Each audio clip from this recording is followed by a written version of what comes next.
I wonder if any of y'all remember an old PBS show from long ago called American Playhouse.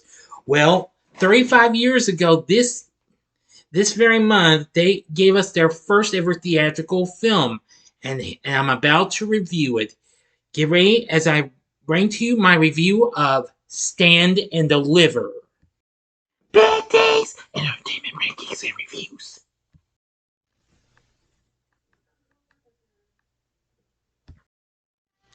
So, greetings, my fellow YouTubers, and welcome to Big D's Entertainment Rankings and Reviews. My name is Doyle, better known to you as the Big D, and this time around I bring to you a review of the 1988 drama flick Stand and Deliver, released by Warner Brothers in a co-production with PBS's American Playhouse. The film is directed by Ramon Menendez, from a script he wrote with Tom Muska, based on the true story of high school mathematics teacher Jamie Escalante, who is played by Edward James Olmos, and he was nominated for the Academy Award for Best Actor. The film also won an Independent Spirit Award for Best Feature that year. And the film's title refers to a song which is featured at the film's end credits, but I'll get to that in a little bit. This did pretty well at the box office and what have you. And of course, it has been selected for preservation in the U.S. National Film Registry by the Library of Congress as being culturally, historically or aesthetically significant. Now, I've actually seen this film a few times. I hadn't seen it in a long time. I revisited the film for the first time in years, and of course, I've actually seen this in high school. So, if you're ready, let's get into the story. In the early 1980s, Jamie Escalante becomes a mathematics teacher at James A. Garfield High School in East LA. The school is full of Latino students from working class families whose academic achievement is far below their grade level. Two students, Angel and another gangster, arrive late and question Escalante's authority. He demonstrates how to multiply numbers using one's fingers and appeals to the students' sense of humor. After class, some gangsters threaten Escalante. After school, he stops the gangsters from fighting. He then introduces himself as a one-man gang with the classroom as his domain. Escalante tells the students that he's decided to teach the students algebra. At a meeting, Escalante learns that the school's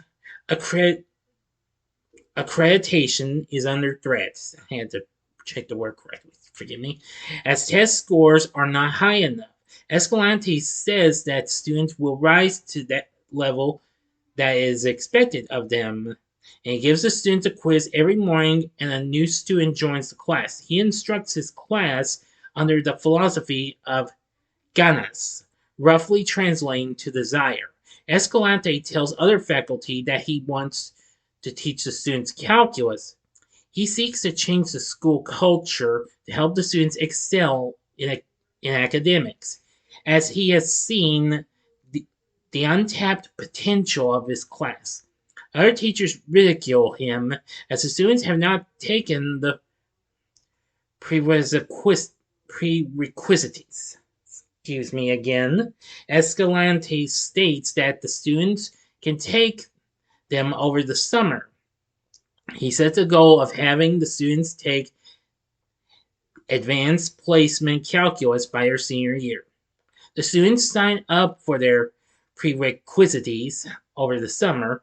There is no air conditioning, but Escalante is able to teach the class, giving them oranges and telling them to focus so they can get good jobs and take vacations. In the fall, he gives the students contracts to be signed by the parents. They must come in on Saturdays, show up an hour early to school, and stay until 5 p.m. in order to prepare for the AP Calculus exam. 2 weeks before the student's exam, Escalante is teaching an ESL class to some adults. He suddenly clutches at his torso in pain, stumbles into the hallway, and falls. A substitute teacher is found for the students while Escalante recovers in the hospital, but the substitute teacher is a music teacher. Soon after, Escalante escapes from the hospital and shows up at school to continue teaching. After taking the exam, the students head to the beach and celebrate. All 18 students who took the exam pass it. At a meeting to congratulate the students, a plaque of appreciation is presented to Escalante. Now I'm going to go to the ending. As always, you know the procedure. You have 5 seconds to stop this video. Go to the description marks below. Fast forward to the time below. And as I'm counting down, if you've seen the movie already, please continue. Okay, you've been warned. To the dismay of both Escalante and the students, the Educational Testing Service questions the students' exam scores. Escalante finds an anonymous letter of resignation in his school mail and has to walk home that evening as his car has been stolen from the school parking lot. Dismayed, he confides in his wife that he regrets having taught the students calculus because they did well, but nothing changed for them. The boys of the class show up at Escalante's house. They have fixed up his car as a way to thank him. Escalante meets with the investigators from ETS, argues with them, but ultimately offers to have the students retake the test. Despite having only 1 day to prepare, all the students pass, and Escalante demands that the original scores be resubmitted. And so they did. End of story, my friends. So, what did I think of Stand and Deliver? Well, I must say it is a very good movie. I must say. I mean, I like the performances given by Edward James Olmos as Mr. Escalante. He was very good. Now, he also had some other performances and what have you. Now, I also like Lou Diamond Phillips. He's in this as well. He plays Angel Guzman. There's also others, including, let's see, Rosanna DeSoto, um, Vanessa Marquez, Leah Nicole, James Victor, and there's also Andy Garcia as well. Anyway, the film did pretty well. It went on to make $13 million against its $1 million budget. The film originally opened in Miami in February, but I'm reviewing this film on the very day it came out in the U.S., March 11th, 1988. Henceforth, happy 35th anniversary to Stand and Deliver. And anyway, again, the film did well, and it shows us that how much more numbers of students have passed this test over the next few years to the date, to the year before the movie even came out. So I think that was really good too. So anyway, I think that was really good. I will say the story is very well written as well. Let's see. Yeah, it won all sorts of Independent Spirit Awards, not just for Mr. Olmos. It also won Best Feature and Best Director for Ramon Menendez. Lou Diamond Phillips won Best Supporting Male, and Rosanna DeSoto won Best Supporting Female. And they also won Best Screenplay. And it and almost got nominated for an Academy Award, as I mentioned. It was also nominated for 2 Golden Globes, but didn't win them. Almost was nominated for Best Actor, and Lou Diamond Phillips was nominated for Best Supporting Actor. Oh yeah, there was one more Independent Spirit Award it was nominated for. It was Best Cinematography, but it lost in that category. Anyway, to this day, I think it's a very good film, and I think you'll really like it if you give it a try. It has some music as well, including the title song, which was released a year before this by the band Mr. Mister, who you might remember them from their songs Broken Wings and Kirili.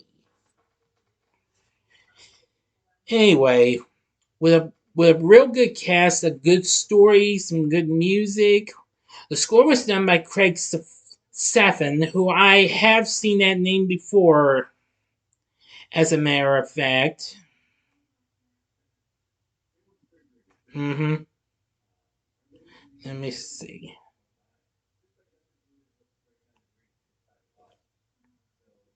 Yeah, he had, he had recently done Well, the music for the film The Last Starfighter, if I'm not mistaken. Yes. And of course, the same year this came out, he also did the music for Nightmare on Elm Street 4, The Dream Master. So that's good too. Anyway, I really think Stand and Deliver is definitely worth looking into, but would I recommend it? I would say yes, definitely. Give Stand and Deliver a look into. I think you'll really like it. I know I was never good at some of that stuff. I never took calculus or stuff like that. That was too hard for even me.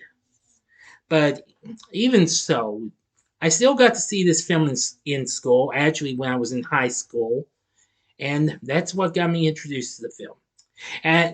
The following year after this came out, the movie got to be presented on an actual episode of American Playhouse itself. Anyway, I think that was really good too. So anyway, I'd say give Stand and Deliver a watch. I think you'll really like it. But if you've seen Stand and Deliver, let me know what you thought about in the comment section below. If you like this video, click the like button, subscribe, and be a part of the Big D Nation.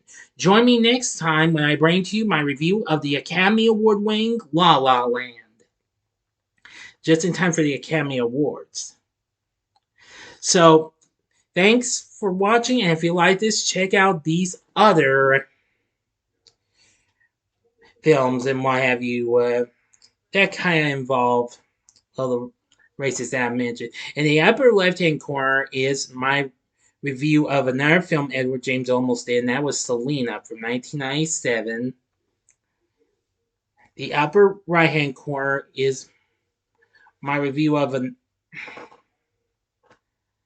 another little something that's, well, actually maybe not much of a drama and what have you, but it's my original review for a very funny film from 1984, Revenge of the Nerds, who are absolutely smart and just get revenge on the, well, you know. Or, if you like something different, go to the bottom left-hand corner and see my TV log on The Wonder Years. And the bottom right-hand corner is the button you can click to subscribe. If you like rankings and reviews on movies, TV, music, video games, etc., then I'm your guy. Thanks for watching. Until next time, I'm the Big D saying, see ya.